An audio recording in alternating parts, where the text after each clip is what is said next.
Ya cambiaron, ya cambiaron todo.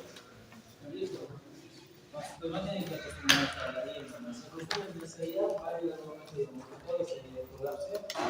Esperemos que no ocurra eso, ¿no? Que los satélites se caigan. O sea, el satélite que se caiga es lo que tienen hacen los satélites. Todo lo que es aquí lo transmite allá y eso lo transmite a todos los demás.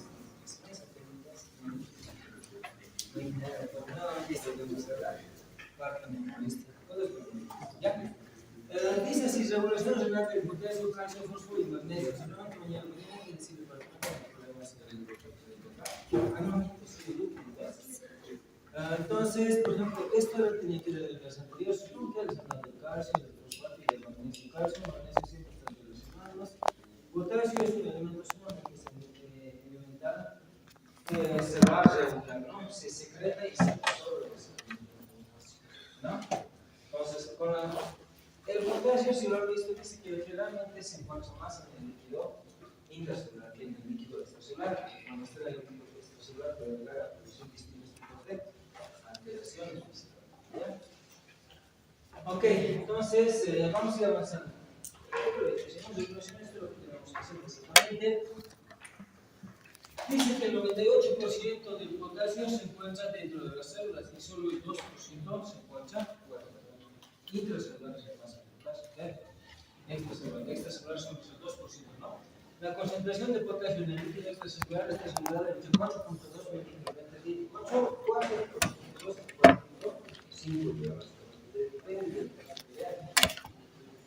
Pero eso es el nombre, básicamente. Eso es en realidad y eso representa básicamente el, ¿cuánto dice? 98%. ¿No ven? ¿O no?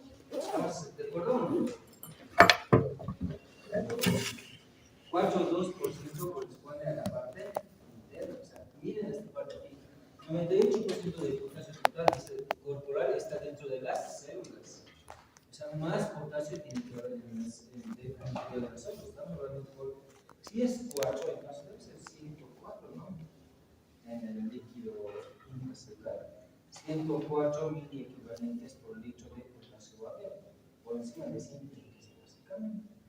Una cosa que no ocurre con el sodio. ¿Ya? Entonces dice que este elemento del que vamos a hablar básicamente se reabsorbe en torno al cuánto por ciento, del 65 y al 70%. ¿Ya? ¿Se ubican de esto o no? ¿Cómo? ¿Se ubican cómo se enseña? Para hablar de reabsorción, secreción, todo eso. ¿Sí? ¿De qué unidad estamos hablando? De la nefrona. ¿De qué segmento de la nefrona? ¿Dónde se produce casi el 65-70%? ¿Dónde en la nefrona se produce la mayor absorción? En el continuado. O sea, ahí se produce la absorción de agua, sodio, potasio, aminoácido, glucosa, los dos proteínas protectivos estamos hablando de axitis. ¿Vale? No lo he puesto aquí, pero lo he puesto antes de crucificar de forma general. Entonces, aquí está formándose el glomérulo, ahí se va a formar, ahí solamente va a ser la. A ver, esta partecita. Seguramente este seguramente va a ser la arteriola aferente y esta la eferente, y seguramente aquí va a ir la sangre. Todo lo que no recibe, básicamente, va a ir a formar parte de la sangre. El tubo controlado proximal, el tubo controlado distal, tubo colector, básicamente, todo esto así hasta aquí, ¿no? Hasta que se forme la orina. Y esta debe ser la arteriola aferente. Entonces, a este nivel va a haber lo que es gas de absorción. O sea, de aquí va a salir y va a pasar a esta cantidad de 6 se absorbe. ¿Sí? ¿A ver? Porque esto tiene continuación. Es un esquema, básicamente. ¿Ok? Se secreta al interior, se absorbe aquí, básicamente, donde estoy mostrando. ¿Ok? Es lo que va a ocurrir, básicamente. ¿Ya? Entonces, de ahí nos dice del electrolito que solo vamos a hablar. El potasio hay en menos cantidad en la parte del líquido extracelular, pero nos dice que comemos potasio. Y el último de la diapositiva le digo de qué cantidad de potasio consumimos con procedimiento, básicamente. ¿Ya? Porque si no se regula de forma adecuada este alimento, este potasio nos puede ayudar a producir distintos tipos de alteraciones, con solo llegar a 5 miligramos. O si llega a 8.000 equivalentes, ¿qué decimos? ¿Se acuerdan? En el corazón podría producir una parada cardíaca por plasticidad, espasticidad, porque el potasio también es parte inherente de quién? De los potenciales de acción. ¿Se acuerdan o no? Claro, eso iba a ocurrir físicamente. Entonces, recordemos eso. Entonces, el potasio en la parte externa es muy poca cantidad. ¿Dónde se encuentra en mayor cantidad? En la parte interna. Como 98% más en la parte interna y en la parte externa solo es muy poco. ¿No? Por eso dice que aquí la concentración de potasio en el líquido extracelular está asegurada en unos 4.2. Depende de la temperatura, ¿no?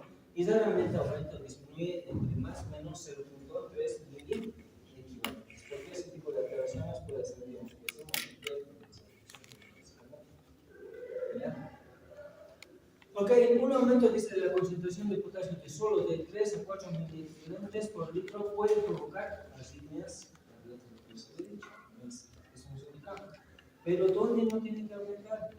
El líquido extra. ¿Cuánto tiene que ser ese nivel? 4. 4.2. No básicamente el gallo. Si llega, dice, si se aumenta más el 4 hasta llegar a, digamos, a 5, puede provocar alteraciones cardíacas, ¿no? Y para la cardíaca, una fibrilación con 8 miligramos de 8 puede llegar básicamente a para la cardíaca, flacidez y muerte del paciente. Porque ¿cómo es el potencial de acción del corazón?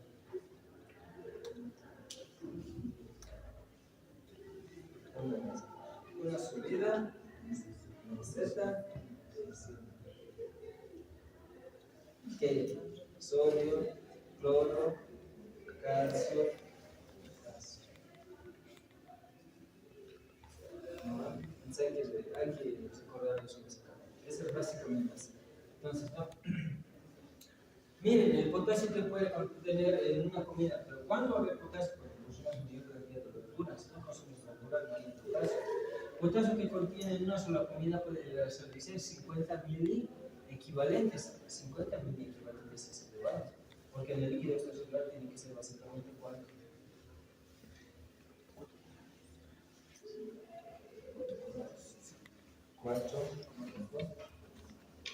Y en la comida puede ser 50, ¿no? Y la ingestión diaria suele superar entre 50 a 200 mil equivalentes día, básicamente. Si una persona consume mucha cantidad de grasas. Entonces, para eso, digamos, no tiene que ser absorber potasio de riñones. ¿Qué tiene que hacer? Secretar, que se vaya con la orina, claro. Porque si se absorbe, ¿qué es lo que va a pasar? Se va a modificar el líquido extracelular. Ahí está. Así, entonces, y en base a eso vamos a hablar sobre la ¿qué nos hablará? ¿Sobre qué hormona? ADH, después la aldosterona y la angiotensina. Esas van a estar relacionadas con la regulación. ¿Ya? Vamos a ver eso.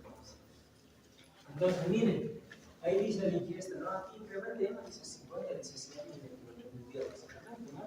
Este es el líquido extracelular y el líquido intracelular. Lo que se ha dicho básicamente, miren. En el líquido intracelular, el 88% y tiene 140 mil equivalentes, es mucho más, y el otro lado es el 2%. A ver, ¿cuál se modifica más rápidamente? El líquido extracelular, que está continuo. Eso es como el equilibrio entre la captación y el gasto de potasio depende sobre todo de la excreción renal, básicamente, ¿no? Porque la expresión fecal es del 5 al 10% de la ingesta de potasio. Entonces, 5 al 10% dice se puede ir por la fecal. No 5 al 10, entonces 90% lo va a regular básicamente en riñón. Así no está regulado en ese sentido, ¿no? Miren, pérdidas en orina, 92, meses casi el 8%. Total, 100 mil equivalentes. La orina en sí no se quedó regulares. Ya. Bueno, regulación de la distribución interna del potasio. ¿Cómo está regulado básicamente? Por estos factores. Por eso pueden alterar, dice, la distribución del potasio en el líquido intracelular y el líquido extracelular. Dentro de estos factores que introducen potasio en las células, reducción del potasio, esta es la cuánto de potasio celular. 4.2. 4. ¿Cuál es 4? 4, ¿verdad? Porque el otro va a ser 5. Ya. Luego, no le pregunten del sodio, el sodio más en la parte externa y menos en la parte interna. La insulina. La insulina, entonces, dice factor que introduce potasio en las células. La insulina hace que ingrese potasio al interior de la célula. Entonces, ¿qué está haciendo? Factores que reducen en las células reducción del potasio extracelular. ¿Dónde va a ir? O ingresa en la parte interna o se va a ir a la orina. Se va a salir. Eso nos está diciendo, ¿no? Factores que introducen potasio en las células. ¿Ya? ¿No veo? Este es el ver. Ustedes van a hacer el medio interno. Ella cae la radiación sería el potasio. Pero yo puedo hacer de insulina, decirle, tú no mates, quédate afuera. ¿No veo? Y como no diga nada, yo tampoco digo nada. Está permitido más que entonces la insulina está permitida que entre. Y voy a decir, Juan, ustedes, que se me alimente la parte interna. ¿Ok? Eso. Otro es la aldosterona, básicamente. Ya, las dos principales serán de dos tipos, ¿no? Donde van a actuar el tipo A y el tipo B. Lo otro es el estímulo beta-adrenérgico, básicamente, y la alcalosis. Esos 4 elementos hacen dice que el potasio ingrese básicamente a la célula, ¿no? Ahora, factores que sacan potasio de la célula. Los factores celular. Deficiencia de insulina, la diabetes. Deficiencia de insulina. ¿Ok? Deficiencia de aldosterona, enfermedad de Parkinson. Bloqueo, estímulo beta-adrenérgico, acidosis, bicicelular, ejercicio extenuante, aumenta de la solubilidad del líquido celular. Aquí, por ejemplo, en el ejercicio extenuante, por lo menos los que hacen cargas largas, como ustedes hacen unos 2 metros de cortas, ¿qué ocurre con su músculo? Ya no los responde. ¿Por qué? Porque el potasio se satura.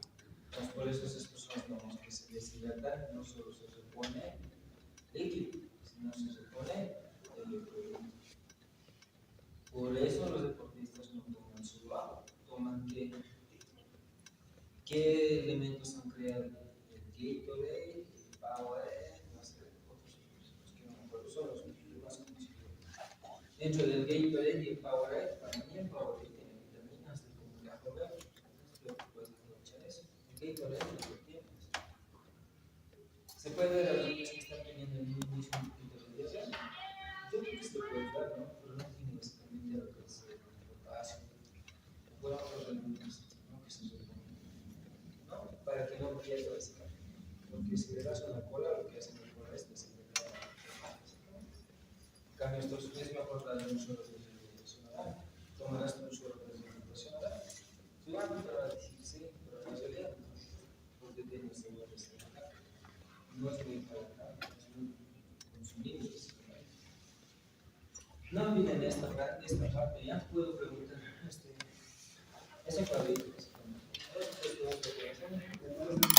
todo el tema básicamente se centra en esto. ¿Ya? La insulina estimula la captación de potasio por las células, básicamente, ¿no? Aumenta la captación de potasio por las células tras una comida, ¿no? Una deficiencia de insulina debido a una diabetes. El aumento de la concentración plasmática de potasio durante una comida es mucho mayor de lo normal, ¿no? La insulina puede ayudar a corregir entonces la hiperpotasia. Algo que está haciendo en este caso la insulina es que el potasio que está en la parte externa, ese 4.2 llega a 5, digamos, eso es el hiperpotasia. ¿Qué es lo que hace la insulina? Dice, no, que el líquido extracelular pasa al líquido intracelular. Entonces así lo ahorra. Eso es lo que hace en este caso entonces la insulina estimulada. ¿Ok? Ahora, la aldosterona aumenta la captación de potasio por las células. Dice, no, mayor ingestión de potasio estimula la secreción de la aldosterona, que aumenta la captación, ¿no? El exceso de secreción de aldosterona se denomina síndrome de Coca. ¿Dónde se secreta la aldosterona? una glándula, ¿no? Glándulas suprarrenales.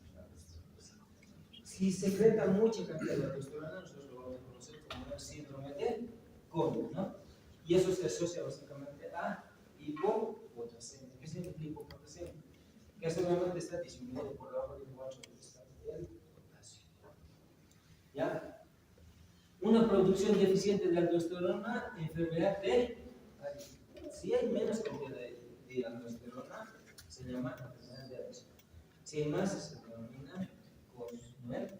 Y esto, si hay, digamos, una producción deficiente de aldosterona, se denomina hiperpotasemia. Pues, hiperpotasemia, no lo he dicho, ¿cuánto era? Por encima del 4.5. Esto se asocia básicamente con la enfermedad de por deficiente producción de aldosterona, que regula básicamente, ¿no?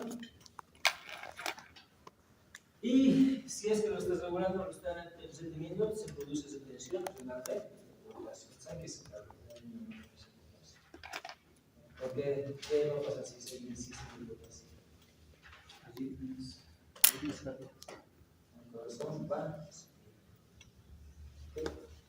Ahí también la importancia es regular el potasio. El potasio, cuando nosotros vamos a administrar al paciente solamente el tercero tiene mucho cuidado. Si tú le das mucha cantidad de potasio, ¿qué le vas a producir? Problemas de hidratación para la cardiaca y entonces es sumamente regulada la administración de este sodio, cloro, magnesio, sí se puede tomarlos como todos tienen que regular, pero con este electrolito es sumamente estricto. Póngale con poquito y ya, pues están viendo que con el sodio no hay problema, produce hipernatremia, pero este puede acarrear problemas que no nos dan uno de ya, porque básicamente va a llegar a saqueo de corazón. ¿Ya? Todo esto es esto. Estímulos beta-adrenérgicos, aumento de la producción de vesicular celular, ¿no? La mayor secreción de adrenalina, dice, ¿no? Provoca el movimiento de potasio desde el líquido extracelular al intracelular, ¿no? Estimulando los receptores beta-adrenérgicos, básicamente, ¿no? El tratamiento hasta ahí. Entonces, a los receptores, porque hay alfa también, ¿no? Alfa-adrenérgicos, beta-adrenérgicos, alfa-1, alfa-2, beta-1, hemos visto eso en parte del corazón, ¿no? Como son básicamente, ¿no? Como ¿ya? Y cada uno se estimula de distinta manera. ¿Ok? Ahí, por ejemplo, ¿por qué dice que se estimulan los receptores beta-adrenérgicos? Miren, vamos a ver aquí, el tratamiento de hipertensión con beta-bloqueantes, como propanolol, hace que el potasio salga de las células y crea una tendencia a la hipertensión. Entonces, si bien estamos resolviendo el problema de la presión arterial disminuyéndolo con el propanolol, estamos causando un efecto colateral, que es el incremento de potasio. O sea, los medicamentos, como ven, más adelante nos van a llevar, tienen su beneficio, pero siempre tienen sus efectos colaterales, ¿no? Y los otros, eso también se dice permanecer, ¿no? Y eso tenemos que cuidar mucho. El efecto beneficioso, básicamente, de propanolol es que va a bajar la presión. Por eso el efecto permanecer incrementa la cantidad de produce hiperpotasemia. Otro, la activación ácido básica puede provocar cambios en la distribución del potasio, ¿no? La acidosis metabólica aumenta la concentración extracelular de potasio, acidosis metabólica, ¿no? Y la alcalosis metabólica dice reduce la concentración de potasio en el líquido extracelular. Esto para regulación ácido básico. Esto no. ¿Ya? Entonces, que la acidosis metabólica y la alcalosis metabólica están relacionadas básicamente a ese nivel, ¿verdad? Vamos avanzando. La lisis celular aumenta desde la concentración extracelular de potasio por lesión muscular grave y creatividad eritrocitaria. Lisis intravascular. La muerte de las células va a llegar a ser que se detecte de mayor cantidad de potasio, produce hiperpotasemia. Porque en la célula, al interior de la membrana celular, es lo que dice, esto es medio interno, o si no, esto es líquido interno. ¿No veo, no? Si se rompe eso, es glucosa, todo se va a desbandar. ¿Qué pasa? Es como lo podemos hacer. Mientras usted está en la calle, usted cambia de seguro. Yo me salgo a los ingresos, apuesto que todos básicamente algunos se van a salir. ¿No veo? Entonces yo soy membrana para los blancos. Ya, no olviden eso. Eso ocurre entonces, ¿no? Cuando haces el ejercicio extenuante, como hemos visto básicamente, puede llegar a producir vórtices, ¿no? ¿Cómo es que tienes el varón? ¿Cómo es que quiere aumentar esto? Esta masa muscular no falla, ¿no? Si no le duele, no aumenta. Tiene que doler, tiene que desgarrarse.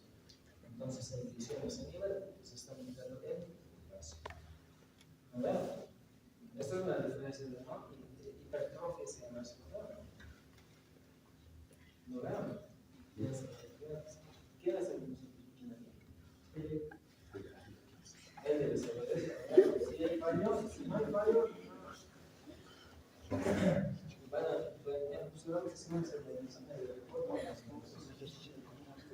el ejercicio estimulante puede provocar una hiperexcitación del músculo derecho. Cuando se casan en exceso, pues se está rompiendo las células y pues hay mayor cantidad de eléctricas. No liberar potasio del músculo. Tras el ejercicio puede ser tan intenso que provoque toxicidad. Habría que ver si esto es relacionado esto con la muerte de los últimos futbolistas o deportistas, si bien, ¿no? Pero no hay que exagerar mucho, hay que dosificar bien. Eso generalmente los hacen los preparadores físicos o los profesores en educación física. Para cada cosa de estructura, dosifican la cantidad de ejercicio. Ya te dicen esta cantidad de ejercicio de ejercicio. Y así no, pues se va a morir, ¿no? Y pues si haces ejercicios, primero te vas a morir. Primero te vas a deshidratar y pierdes el electrolitos. Si no te lo ponen, las cosas son muy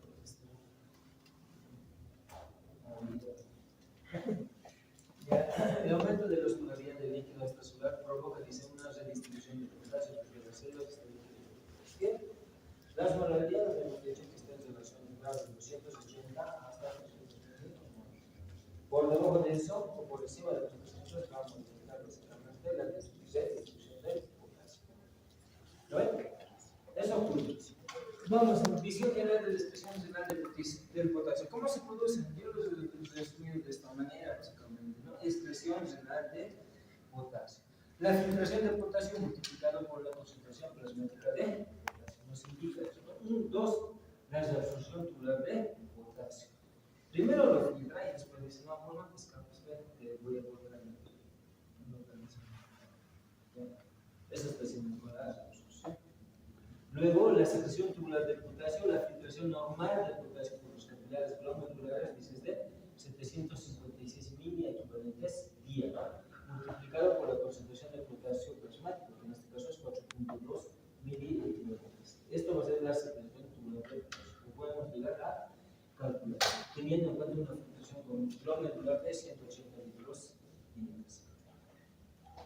En otras palabras, esos 4 o 5 litros que nosotros tenemos, dice que se filtra 180 veces con esto. 180 litros de litro, muchas veces. La orina básicamente es el producto del desecho de la sangre.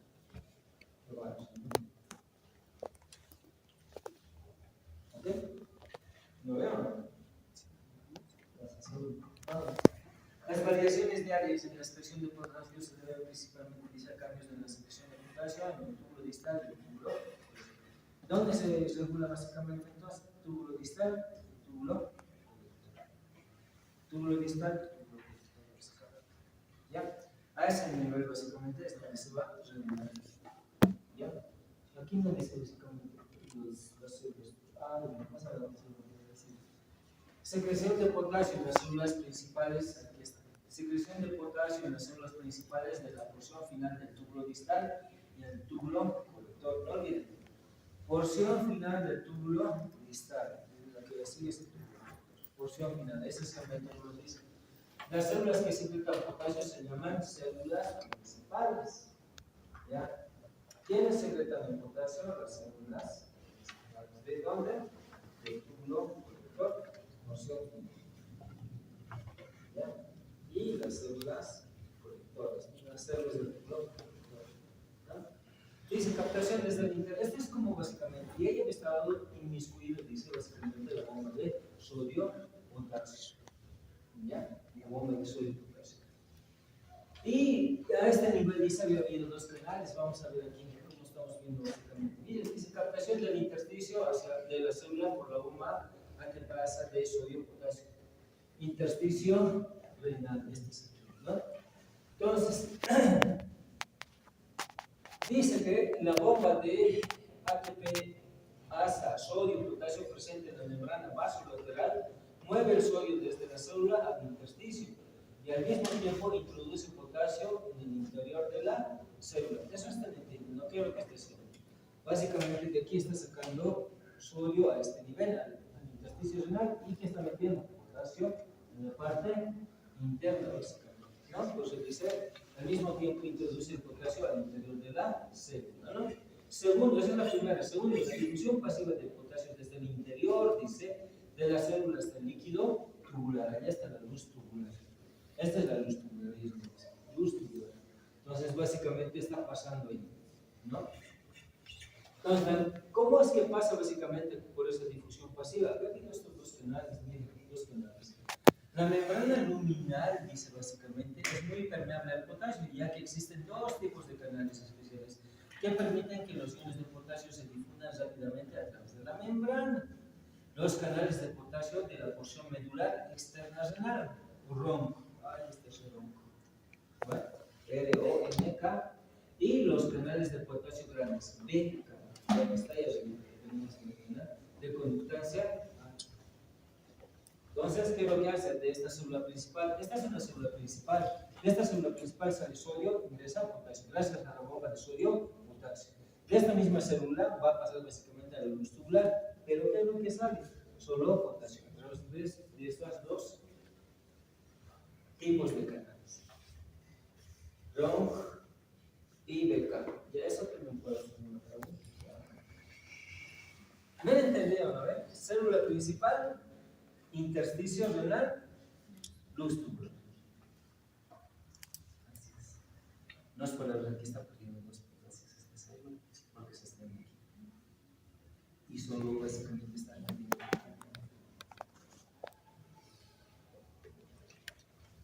Y vamos a ir viendo después. Vamos a ir rápido. Control de la secreción de potasio por las células principales. Estas son las principales, básicamente. Dicen, ¿no? Lo hacen de esta manera, básicamente, para la secreción. Uno, la actividad de bomba sodio ATPasa. Esa controla. Segundo, el gradiente electroquímico para la secreción de potasio desde la sangre en la luz tubular. ¿Ya? La permeabilidad de la membrana luminal para el potasio. A través de esos dos números que hemos visto, ¿no? El de acá y el. ¿Cuál es el otro?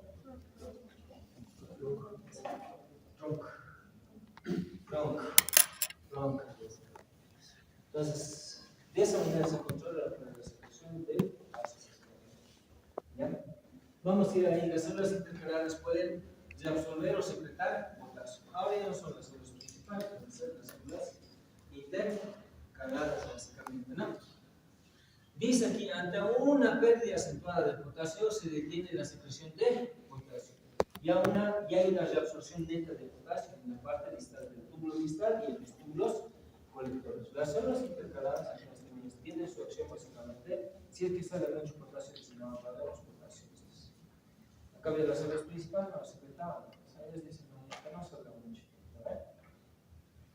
Esta reabsorción tiene lugar a través de las células intercaladas tipo A, debido al transporte de la ATPasa y hidrógeno, potasio es una bomba, ¿no? Localizada en la membrana luminal. Entonces, las células intercaladas tipo A, básicamente, se van a reabsorber el potasio, ¿no?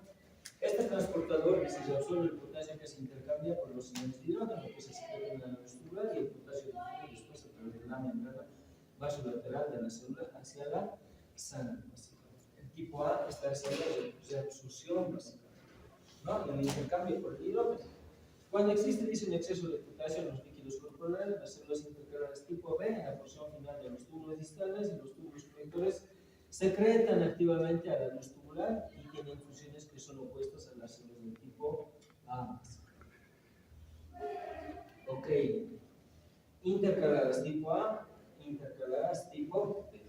Intercaladas tipo A, ¿qué es lo que hace?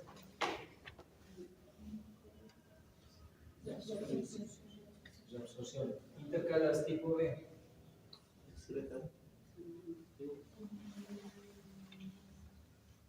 Secretan igualmente potasio en los túbulos. Por eso dice aquí, tienen funciones que son opuestas a las células del tipo A.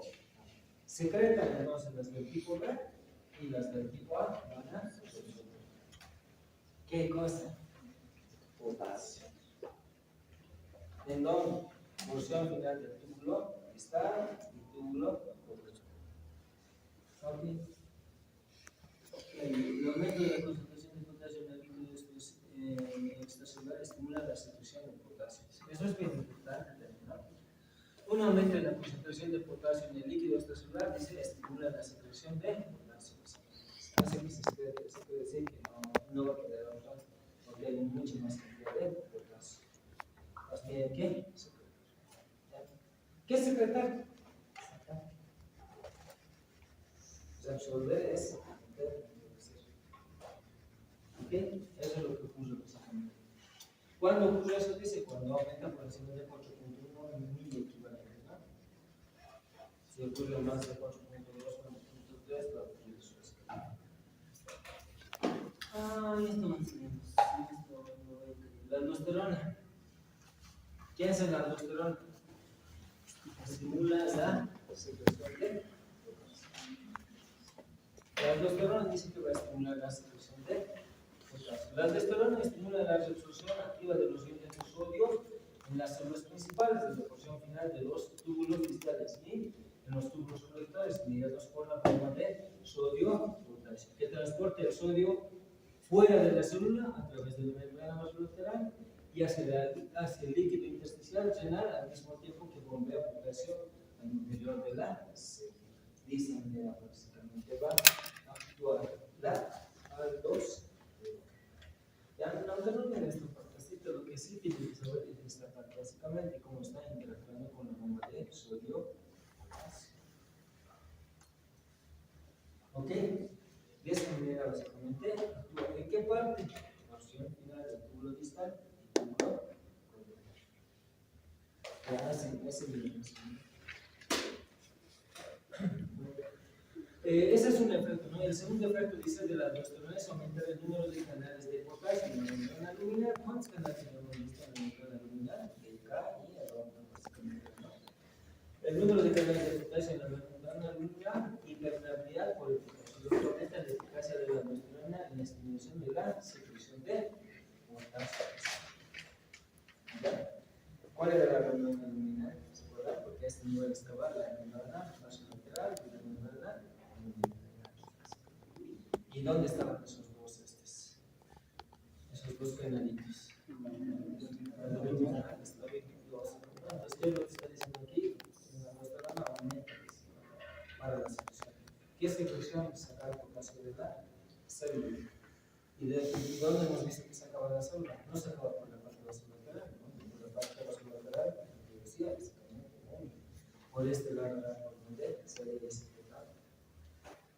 ¿Me están entendiendo? Sí, ¿no? Si no, lo leen.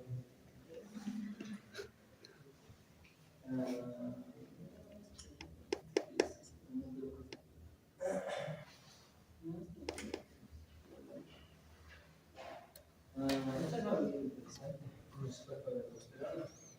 Un incremento de concentración de potasio produce un incremento de la concentración de potasio plasmático. ¿Qué es lo que va a ocurrir? Aumento de la aldosterona. Ese aumento de la aldosterona produce secreción de potasio por los túbulos colectores corticales. Y por ende hay excreción de potasio. ¿Por dónde se excreta el potasio? Porque se está formando líquido. Por eso les digo, ¿saben de qué estamos hablando? Estamos hablando de glomérulo, sangre, glomérulo, cápsula de Bowman. Luego tenemos básicamente, antes de eso ahí tiene que haber arteria aferente, arteriola aferente y arteriola eferente. Luego tenemos túbulo contorneado proximal o túbulo proximal, asa de Henle, túbulo distal y luego túbulos colectores. Esos túbulos colectores correspondería a dónde. El señor herbicidas, forma de colorín, sánase. Ahora, de hecho, yo me acuerdo que no se ve. Amigo, pues, claro, eso es porque va a ser eso, no sé. ¿Ok? Se puso. ¿Ya? Las excreciones. No olviden que los no solo. ¿Cómo se forma el orina? Son tres pasos, básicamente. Filtraciones primero.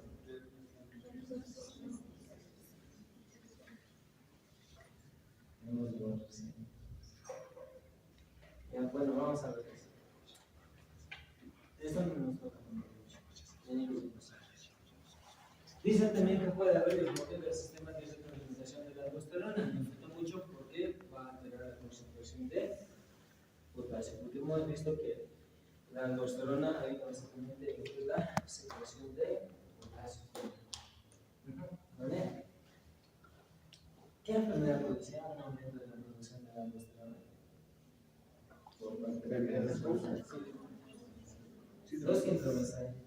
Para que no te olvides, síndrome de Crohn y que mucho que rato, que nos va a hacer de agresión. Solo por respeto a la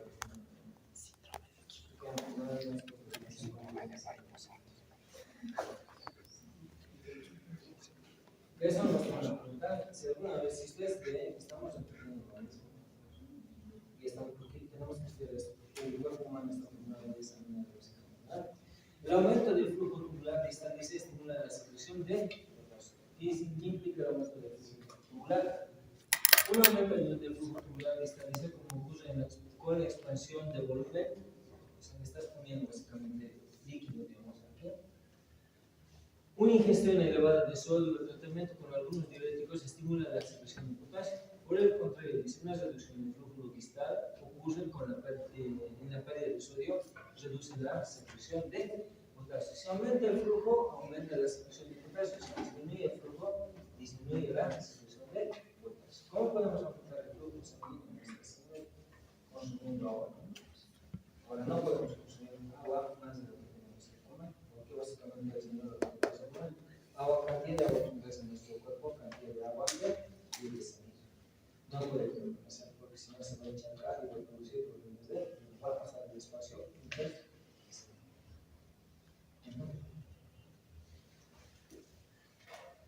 Cirrosis aguda dice reduce la secreción de potasio. Esto lo leen. Vamos a ir a eso. Esto vamos a avanzar rápido. Ya no les voy a leer. Quería hacer todo el tema, en realidad lo he hecho todo el tema, les prometo. Pero después he visto que no es así, no es lo que da eso. Entonces, les voy a dar estos dos chicos nada más. Todo lo he hecho. Desde aquí no va a ser. Porque no se ve.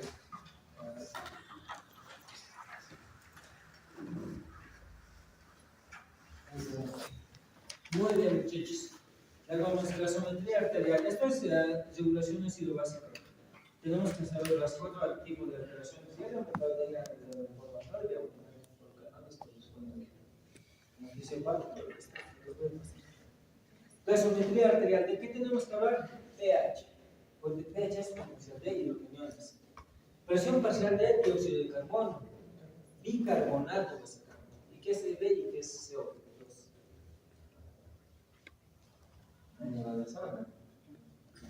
¿Para qué no sepan que al final también vamos viendo, pero aquí lo que yo quiero de estos 3 elementos lo que tenemos que saber pH 7.35 hasta 7.45 hasta ahí es ¿ya? Y el PCO2 de 35.45 y el bicarbonato es de 21.96 eso nomás, ¿ya? Y luego vas a saber esto hay gasometría arterial y hay gasometría hay dos básicamente y son los dos tienen distintos valores. Esos 3 elementos tenemos que saber básicamente nosotros. ¿Y cómo determinamos básicamente si el pH está normal? Tiene que estar dentro de esos valores básicamente, ¿no? Si básicamente está por encima de 7.4 se denomina alcalosis, si está por debajo de esos límites se denomina acidosis. Por eso dicen sí. ¿Ya? ¿Cómo se realiza el control básicamente de la presión parcial? ¿Qué es presión parcial?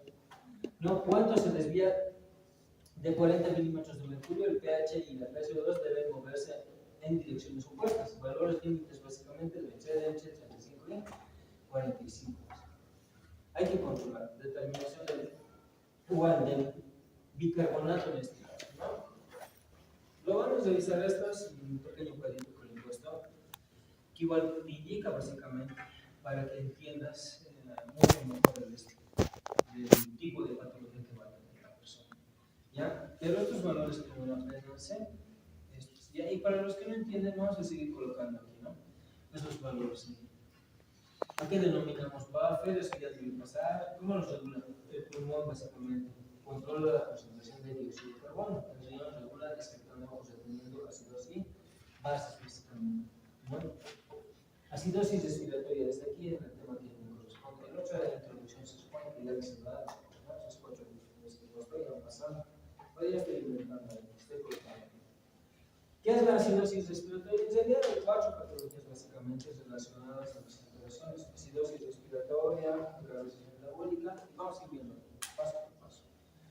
La acidosis respiratoria dice, ocurre cuando los pulmones no eliminan suficiente dióxido de carbono del cuerpo, no lo que resulta en una acumulación de dióxido de carbono en la sangre. ¿Ya? Y esto incrementa la concentración de ácido carbónico, lo que genera un aumento de los iones de hidrógeno y una disminución del pH sanguíneo. Si disminuye el pH sanguíneo es acidosis. El lugar donde está siendo regulado es el pulmón, por eso su nombre es acidosis respiratoria. ¿Ya? ¿Entienden, verdad? Entonces, cuando sabemos que hay acidosis respiratoria, estamos diciendo que el pH va a poder ser punto. ¿Ya?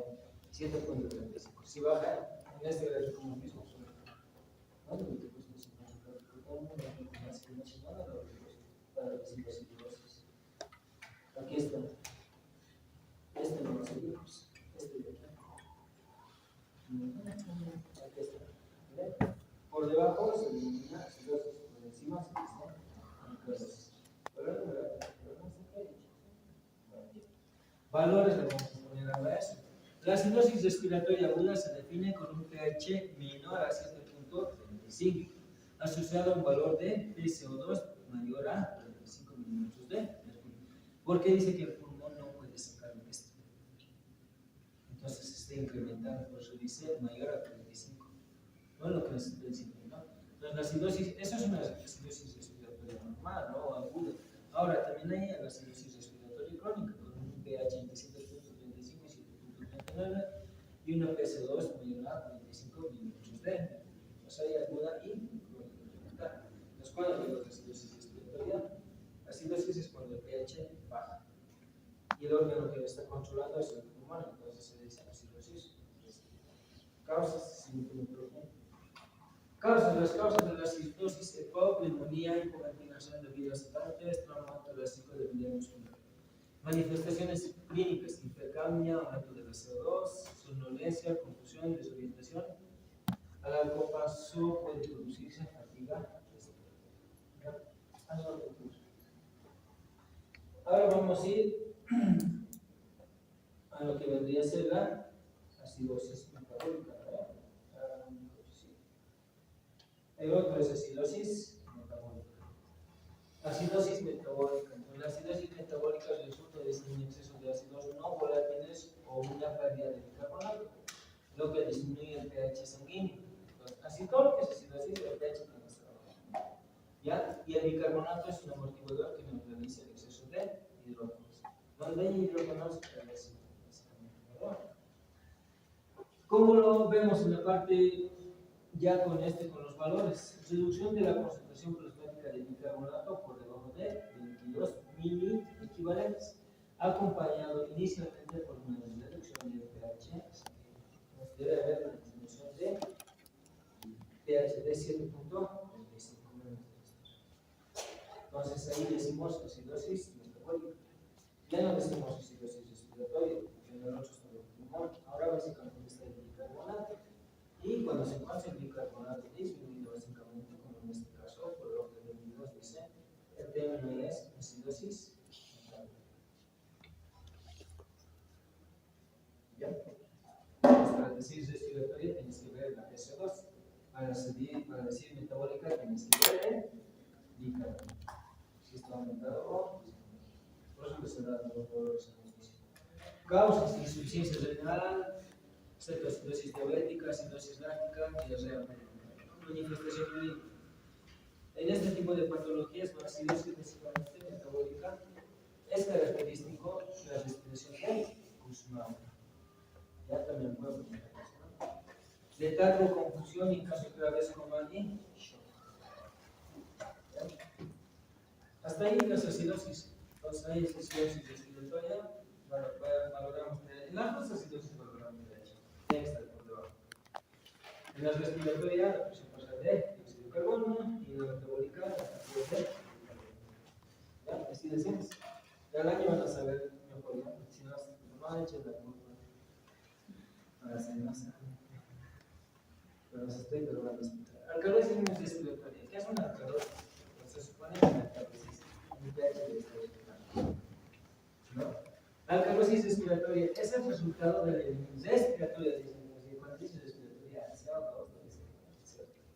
eliminación excesiva de dióxido de carbono debido a una hiperventilación, lo que provoca una disminución en los niveles de hidrógeno y en consecuencia un aumento del pH. Alcalosis metabólica. ¿Con qué más? Eliminación excesiva de dióxido de carbono. ¿Cómo lo vemos? Un pH mayor a 7.45 asociado con un valor de PCO2 disminuido, aunque esté hiperventilado.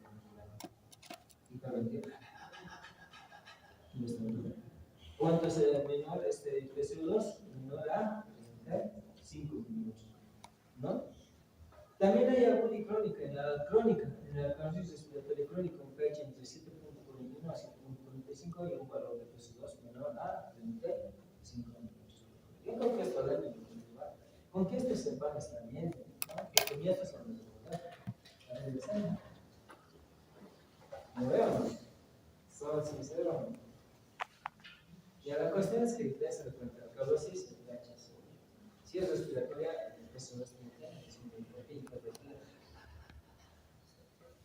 Vamos a la alcalosis metabólica. Causas: hiperventilación debido a la ansiedad, fiebre, sobredosis de medicamentos, hipoxia, manifestación de mareo, hormigueo, espasmo y convulsiones. No creo que esté bueno. No. Esto les voy a preguntar. De este cuadrito, digamos, esto ya tienen que saber, ¿no? Por eso les hemos hecho la primera. Alcalosis metabólica. Alcalosis metabólica. ¿Cómo está el pH? Alcalina, básica. Todas las alcalosis, el pH está así. La alcalosis metabólica se produce cuando hay una ganancia excesiva de bicarbonato, no una pérdida de ácidos del cuerpo, lo que eleva el pH. Todas las alcalosis del pH. ¿Cómo lo vemos? Concentración de bicarbonato mayor a 28 miliequivalentes litro o en milimoles, 28 milimoles litro. ¿No? La PCO2 debe compensar el cuadro a través de un aumento de entre 0.6 y 0.75, ¿no? Por cada 1 miliequivalente litro. ¿No? De aumento en la concentración de bicarbonato, alrededor de 55. ¿Ok? Entonces, yo creo que ya sabemos eso, ¿no? ¿Qué momentos? Vómitos prolongados, uso excesivo de antibióticos, administración excesiva de bicarbonato. Manifestación clínica, fatiga, letargo, espasmo muscular. Mecanismos de corrección básicamente van a estar relacionados a dos elementos que nos vamos a ver. Mecanismo respiratorio y el mecanismo ambos. Y con esto terminaré. ¿Por qué no lo decimos? Si no van a leer.